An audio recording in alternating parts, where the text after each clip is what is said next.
Beralih ke informasi lain, pemirsa Partai Gerindra hingga kini masih menjadi magnet bagi partai politik lain. Kali ini giliran Ketua Umum Partai Amanat Nasional Zulkifli Hasan bersilaturahmi dengan Ketua Umum Partai Gerindra Prabowo Subianto Sabtu sore. Silaturahmi Zulkifli Hasan ke rumah Kertanegara menemui Prabowo Subianto berlangsung sore hari ini. Pertemuan ini dilakukan untuk menindaklanjuti gagasan membangun koalisi besar antara Koalisi Indonesia Bersatu dan Koalisi Kebangkitan Indonesia Raya. Zulhas menjelaskan bahwa silaturahmi ini bertujuan untuk menyamakan frekuensi dan memperbanyak titik temu agar terbangun koalisi yang solid. Sebelumnya Gerindra juga telah menjamu dua partai lainnya, yaitu Partai Perindo dan Partai Bulan Bintang. Kedua parpol menyatakan membuka peluang kerjasama untuk pemilu 2024.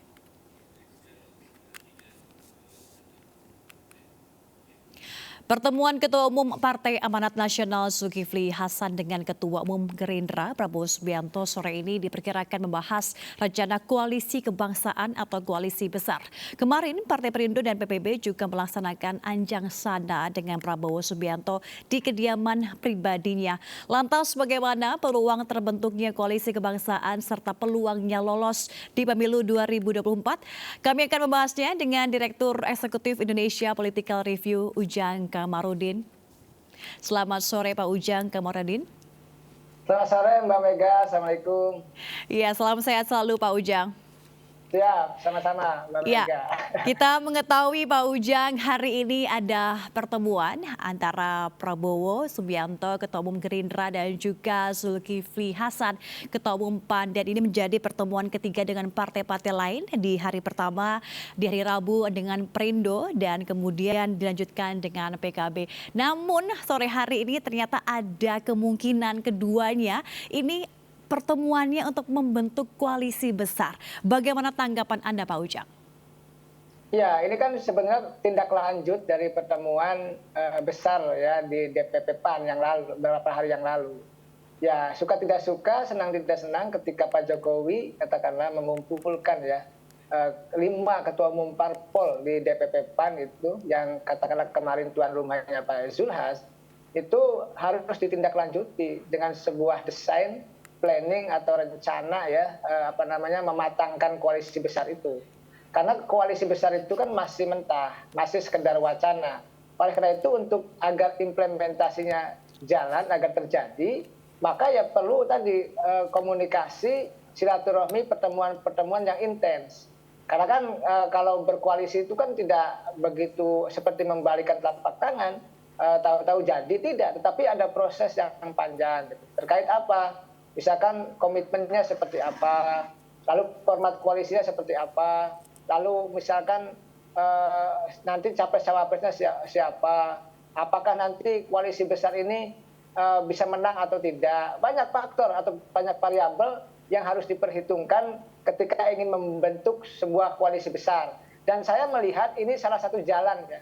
Pertemuan hari ini Pak Zulhas di rumahnya Pak Prabowo menjadi salah satu jalan terbukanya atau terbentuknya koalisi besar nanti.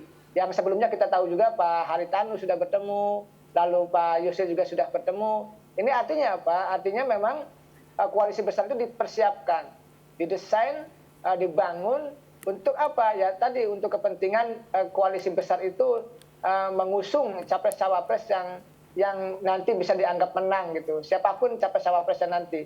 Saya melihatnya ya peluangnya masih 50-50, mungkin terbentuk, mungkin tidak. Tetapi kalau komunikasinya lancar, kalau komunikasinya jalan, kalau komunikasinya mulus ya antara 5 parpol dan parpol lain termasuk Perindo, PBB, termasuk PSI dengan Gerindra atau dengan Pak Prabowo, ya kemungkinan koalisi besar itu akan terbentuk dan terbangun.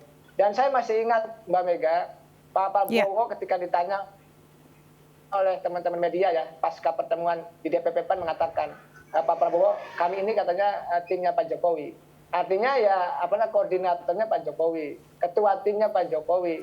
Nah kalau sudah begitu ya kalau Pak Jokowi perintahkan ya kemungkinan koalisi besar itu akan terlaksana. Oke, baik Pak Ujang, kalau tentunya kita mengingat bahwa ini Pak Zulhas juga sebelum bertemu dengan Pak Prabowo mengatakan bahwa PAN juga masih solid terkait dengan koalisi Indonesia Bersatu ya tentunya. Dan apakah memang menjadi kemungkinan koalisi besar ini akan bergabung? Apa saja sebenarnya unsur-unsur yang ditetapkan oleh PAN sehingga memang ini akan dibentuk lagi ataupun akan lebih besar lagi koalisi besarnya dengan Prabowo?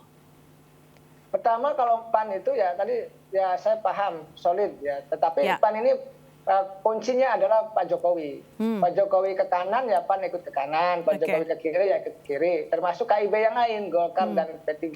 Satu itu kuncinya. Yang kedua, PAN itu akan rasional. Rasional itu artinya ya akan mengusung, mendukung capres yang punya potensi menang tinggi. Ya siapa yang punya potensi menang tinggi? Ya tentu capres yang memiliki elektabilitas yang tinggi. Kita tahu yang memiliki elektabilitas tinggi ada 3 kan. Ada Pak Prabowo, ada Pak Ganjar, lalu ada Pak Anies.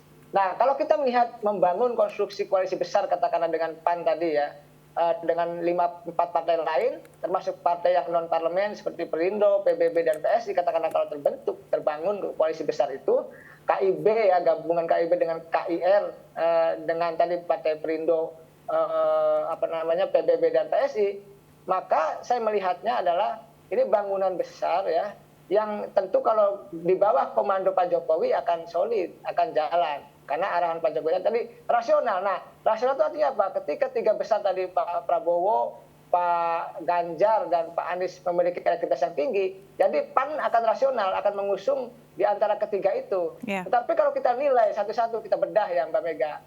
Dari 3 nama, misalkan Pak Prabowo, Pak Ganjar, dan Pak Anies. Pak Anies sudah ada di koalisi perubahan. Koalisinya Nasdem, PKS, dan Demokrat. Artinya ini tidak mungkin Pak Anies menjadi capres di koalisi besar, kan begitu. Ya. Lalu Pak Ganjar kemungkinan ini akan bisa diusung oleh PDIP. Atau Pak Ganjar juga tidak tahu PDIP mendukung atau tidak. Yang jelas Pak Jokowi sudah tidak mendukung Pak Ganjar lagi pasca kejadian Pak Ganjar menolak Piala Dunia U20 sehingga Indonesia batal sebagai tuan rumah kan gitu. Karena menolak tim Israel. Jadi dari sini kelihatan Ganjar akan tereliminasi dari koalisi besar ini. Jadi kemungkinan saya melihatnya gitu ya secara objektif saja, secara rasional saja, kemungkinan Pak Prabowo ini capres di koalisi besar ini seandainya koalisi besar itu terjadi atau terbangun atau terbentuk gabungan antara KIB, KIR dengan tadi Perindo, PSI dengan PBB seperti itu. Oke, baik Pak Ujang, ini menarik sekali kalau kita melihat bahwa tentunya di hari pertama Prabowo dan juga tentunya Perindo juga bertemu di hari Rabu, kemudian di hari Kamis ini PBB juga bertemu, dan juga Pak Prabowo kemarin sempat mengatakan bahwa Prabowo membuka selebar-lebarnya, seluas-luasnya koalisi besar tentunya untuk bisa bergabung dengan Gerindra. Nah, apakah juga termasuk partai non-parlemen juga Pak Ujang? Ya, saya meyakini ya. Kita misalkan bahas Pak Haritanu, Ketua Perindo, itu kan sangat dekat. Kita tahu Pak Haritanu itu dulu pendukung Pak Prabowo di 2014. Saya tahu persis, bahkan Pak Haritanu itu menjadi donatur Pak Prabowo di 2014. Tetapi walaupun Pak Haritanu di 2019 yang lalu tidak mendukung Pak Prabowo, tapi masih berteman itu. Pak Haritanu izin dulu ke Pak Prabowo ketika ingin mendukung Pak Jokowi. Jadi memang berteman antara Pak Haritanu dengan Pak Prabowo. Artinya saya meyakini Pak Haritanu juga bisa bergabung dengan Pak Prabowo yang pertama. Yang kedua tadi Partai Non-Parlemen PSI sudah merapat juga kan ingin mendukung koalisi besar karena komandannya Pak Jokowi.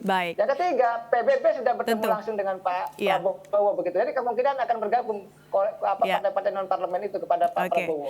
Ya, tapi Pak Ujang tentunya kalau kita melihat bahwa koalisi besar ini kan masih mentah ya. Semua masih mungkin terjadi jika komunikasi 5 parpol lancar.